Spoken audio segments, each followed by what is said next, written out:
Salut, comment ça va? On a vu le pronom i, on a vu le pronom en. Maintenant, nous allons voir Quand choisir i, quand choisir en et comment se servir des deux pronoms dans la même phrase. Vous êtes prêts? Alors, on y va. Voici Jean. Jean adore Paris, mais il n'y a jamais été. Il est loin de Paris. En fait, il est loin de la France, il est loin de l'Europe, il est loin de la Terre. Jean n'a jamais été à Paris parce qu'il en est loin. Jean habite une planète lointaine, mais il veut tout savoir de Paris. Et pour en savoir plus, Jean lit des livres sur Paris. Il en lit beaucoup. Il pense à Paris. Il y pense tous les jours. Il rêve d'y aller un jour. Il en rêve souvent. Enfin, un jour, Jean a l'occasion de visiter Paris. Quand il y arrive, il commence à poser des questions tout de suite. Est-ce qu'il y a une boulangerie ici? Oui, il y en a une. Est-ce qu'il y a du pain à la boulangerie? Oui, il y en a de toutes sortes. Est-ce qu'il y a un parc ici? Oui, il y en a un. Est-ce qu'il y a des chiens au parc? Oui, il y en a 1, 2, 3. Il y en a beaucoup. Est-ce qu'il y a un fleuve ici? Oui, il y en a un. Est-ce qu'il y a des baleines dans le fleuve? Ça, non, il n'y en a pas. Jean a beaucoup de questions et il continue à en poser. Quelques heures plus tard, il dit « Ça y est, j'ai posé toutes mes questions, je n'en ai plus. » Jean a pu apprendre beaucoup de choses. Il est très content de son voyage à Paris. J'en suis très content. Jean a aimé Paris et il espère y retourner très bientôt. Alors, regardons l'usage de notre pronom i d'un peu plus près. Prenons la question « Est-ce que Jean est enfin allé à Paris ?» On veut reposer la question, mais en remplaçant à Paris pour dire l'équivalent de Did Jean finally go there? Comment est-ce qu'on va le dire en français? Est-ce que Jean y est enfin allé? Bien, alors maintenant, on va répondre à la question. Alors, est-ce que Jean y est enfin allé? Oui, Jean y est enfin allé. OK. Autre question. Est-ce que Jean a trouvé une boulangerie à Paris? Même chose, on va remplacer à Paris avec i. Donc, did Jean find a bakery there en français? Est-ce que Jean y a trouvé une boulangerie? Répondre pour dire l'équivalent de yes, Jean did find a bakery there. Oui, Jean y a trouvé une boulangerie. Est-ce qu'on peut acheter du pain à la boulangerie? On va remplacer à la boulangerie pour dire l'équivalent de can one buy bread there? Est-ce qu'on peut y acheter du pain? La réponse? Oui, bien sûr, on peut y acheter du pain. Yes, of course, one can buy bread there. Est-ce que Jean a trouvé un parc à Paris? On va remplacer à Paris avec i pour dire l'équivalent de did Jean find a park there? Est-ce que Jean y a trouvé un parc? Voilà, yes, Jean found a park there en français. Oui, Jean y a trouvé un parc. Alors, pour réviser un peu, j'ai fait une autre vidéo là-dessus, je vous mettrai un lien dans la description, mais ici nous allons vite fait réviser i. Donc, on se sert du pronom i pour remplacer un endroit ou un lieu qu'on a déjà mentionné. L'équivalent de i en anglais, c'est there. Et i remplace une phrase prépositionnelle. Donc, à plus endroit, dans plus endroit, sur plus endroit, sous plus endroit, chez, etc. I peut remplacer à plus nom quand le nom se réfère à un endroit, mais aussi parfois quand le nom se réfère à une chose. Et ceci va se passer souvent après certains verbes suivis de à. Par exemple, répondre à, réfléchir à, réussir à, penser à, jouer à, obéir à. On peut se servir de I pour remplacer le nom dans ces cas-là. Mais seulement si le nom se réfère à une chose. Only if the noun is referring to a thing. If it's referring to a person, like répondre à la prof, to answer the teacher, you will not use I for to answer him or to answer her. We'll use a different pronoun that we will see soon enough. But for right now, if it's a thing, répondre à la question, par exemple. Donc, il répond à la question. He answers the question. He answers it. Il y répond. With I. Il y répond.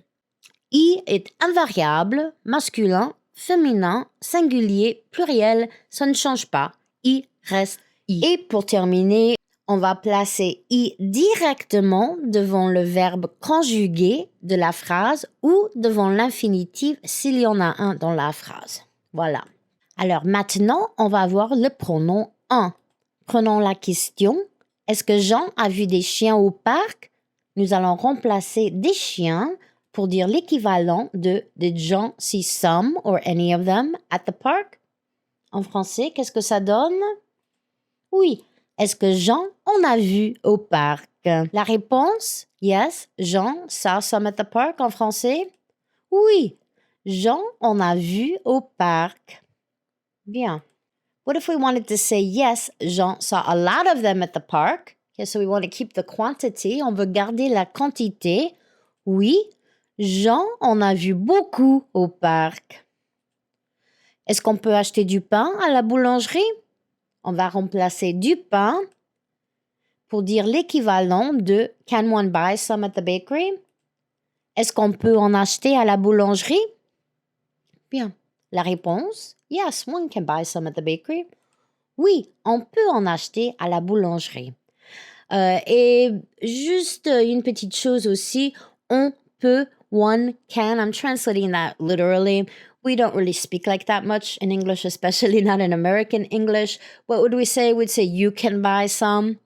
En français, non, on dit plutôt on. Okay, where in English we'd say you can do this, you can do that. Just a general nondescript you. We use on in French. Okay, literally one can buy some. On peut en acheter. Bien. Est-ce qu'on peut acheter beaucoup de pain à la boulangerie? On va donc ici garder la quantité et on va répondre oui, on peut en acheter beaucoup à la boulangerie. Autre question, est-ce qu'il y a des baleines à Paris? Est-ce qu'il y a des baleines à Paris? Comment est-ce qu'on va poser la même question, mais on va remplacer des baleines avec en? Est-ce qu'il y en a à Paris? Bien. Est-ce qu'il y en a à Paris? La réponse? Ce n'est pas oui ici, hein? On va répondre non. Donc, non, il n'y en a pas à Paris. Hein, il n'y a pas de baleine, il n'y en a pas. Alors, nous avons vu que le pronom i remplace un endroit qu'on a déjà mentionné, etc. Et en, alors, qu'est-ce qui se passe avec en? Qu'est-ce que nous allons remplacer avec le pronom en? Ben, en français, le pronom en remplace un nom précédé par l'article partitif, c'est-à-dire du, de la, de l'apostrophe des ou tout simplement de. Le pronom en remplace un nom précédé de l'article indéfini, c'est-à-dire un, une, des. Et aussi pour les nombres, 1, 2, 3, 4, 5, 6 et les quantités. OK? Et voilà, donc parfois, on va vouloir remplacer un nom avec le pronom en, mais on va vouloir garder la quantité dans ce qu'on dit, hein, dans la phrase. Par exemple, il achète une pomme. On veut remplacer une pomme, on voit une, l'article indéfini. On sait qu'il faut se servir du pronom en pour remplacer une pomme. Il en achète, mais on veut dire une pomme, une seule. Il en achète une. Hein? Il en achète une seule. Il voit beaucoup de chiens. Beaucoup de, c'est une quantité. Nous voyons deux. On sait qu'il faut donc se servir du pronom en pour remplacer de chiens. Mais on veut préciser qu'il en a vu beaucoup. Hein? Donc on veut garder beaucoup dans la phrase. Il voit beaucoup de chiens.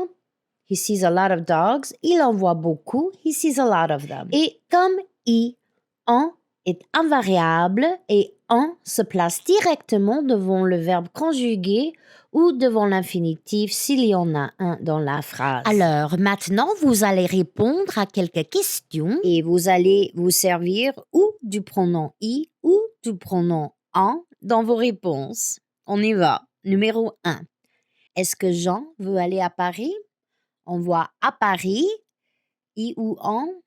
I, c'est ça. Alors, notre réponse va être oui, il veut y aller. Oui, il veut y aller. Numéro 2. Est-ce que Jean lit des livres avant d'aller à Paris? On va remplacer des livres dans notre réponse. Alors, des livres, i ou en. On voit des livres. Donc, en. Notre réponse va donc être quoi? Oui, il en lit. Oui, il en lit. Numéro 3. Est-ce que Jean rêve de Paris? On va remplacer de Paris avec i ou en. On voit de Paris, de, alors, en. Oui, il en rêve. Okay, c'est rêver de quelque chose. Alors, rêver de, on voit de, on sait qu'on va se servir du pronom en. Numéro 4. Est-ce que Jean pense souvent à Paris? Penser à une chose, c'est une ville. Donc, i, à Paris, ça va être i. Notre réponse, oui, il y pense tous les jours. Okay? Oui, il y pense tous les jours. Okay? We added every day. Numéro 5. Est-ce que Jean voit des baleines à Paris? Des baleines, des, i ou en. Alors, notre réponse, ça va être l'équivalent de no, he doesn't see any. Okay, any of them. He doesn't see any of them. Il n'en voit pas à Paris. Il n'en voit pas à Paris. Et si on voulait remplacer à Paris aussi, what if we wanted to replace à Paris also? That would be with e, right? To say there aren't any in Paris, which is probably what we will say. My point being, il n'y en a pas à Paris. I and en can be used together, but they're most often used together in the phrase il y a, il n'y en a pas. Okay, parlons de ceci un peu. Quand vous avez commencé à apprendre le français, vous avez appris la phrase il y a, there is, there are. Et au négatif, il n'y a pas. There's not or there are not. Okay, it depends on context or translation into English. In French, you'll understand from the context. In English, you need to make it either singular or plural. En tout cas, en français, il y a, il n'y a pas. Bon, on va souvent voir i et en ensemble, mais dans cette phrase. Okay, we'll see i and en ensemble, but mainly in this expression. Okay, so instead of saying there is or there are, we're going to say there is or there are some. Il y en a. Et au négatif, il n'y en a pas. There is or there are not some. Okay, il y en a, il n'y en a pas. Quelques exemples. Combien de chiens y a-t-il au parc? On veut répondre, there are 8 of them. Il y en a 8. Okay, so we're keeping the quantity. We're not just saying there are some, il y en a. We're saying there are 8 of them. Il y en a 8. Okay, il y a des chiens. There are some dogs. There are 8 of them. Il y en a 8. Okay, avec i et en dans la même phrase, avec l'expression il y a. Autre exemple, est-ce qu'il y a du pain aujourd'hui? Is there any bread today? Disons qu'on est à la boulangerie. Let's say we're at the bakery. Yes, there is some. En anglais, on ne doit pas forcément dire some. We don't really necessarily need to say some in English. In French, you do. I mean, it's just there. So to give you an idea of what you're saying, you're not just saying yes, there is, but yes, there is some, more literally. So let's say it. Oui, il y en a. Okay, oui, il y en a. You can add the today if you want. Oui, il y en a aujourd'hui. Often you'll hear people insisting on it. Oui, il y en a du pain. Okay. If someone keeps saying, insisting, non, il n'y a pas de pain. Bah si, il y en a du pain. Okay, you might hear people repeat it. In any case, il y en a, there is some. To say there's a lot of it or there's a little of it, il y en a beaucoup, il y en a un peu. Pour dire there isn't any of it or there is not a lot of it, il n'y en a pas, il n'y en a pas beaucoup. Alors, retournons donc à nos baleines. Est-ce qu'il y en a à Paris? Qu'est-ce qu'on va dire? Non. Non, il n'y en a pas à Paris. Voilà. Continuons. Numéro 6. Est-ce que Jean a beaucoup de questions? Qu'est-ce que nous avons ici? Beaucoup de questions. C'est une quantité, beaucoup de. Alors, notre réponse, yes, he has a lot of them en français. Oui, il en a beaucoup. Avec un. Quantité, beaucoup de. Il en a beaucoup. Numéro 7. Est-ce que Jean est content de son voyage? Content de, on voit de, donc i ou en. En, très bien.